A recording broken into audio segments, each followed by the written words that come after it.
আসসালামু আলাইকুম এভরিওয়ান, কেমন আছে সবাই? তো আজকে আমি আঁকাবো গাঁদা ফুল। আচ্ছা, গাঁদা ফুল না গেন্দা ফুল, যাই হোক। তো আমি ফার্স্টে স্কেচ করে নিচ্ছিলাম, দেন আমি এটাকে রং করব। এটা আঁকানো একটু কেমন যেন, মানে বেশি কুচি কুচি কুচি কুচি পাতা, তো এই জন্য একটু একটু কি বলবো।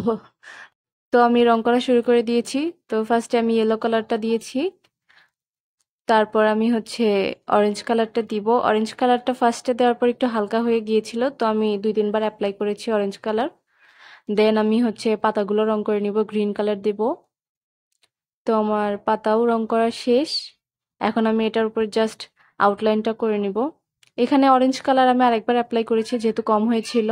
দেন আমি আউটলাইনটা করে নিচ্ছি। আউটলাইনটা করার পর মনে হচ্ছিল যে না, সুন্দর লাগছে। আউটলাইন না করলে আমার না কেন জানি ভালো লাগে না। তো কেমন লাগলো অবশ্যই জানাবা। আল্লাহ হাফেজ।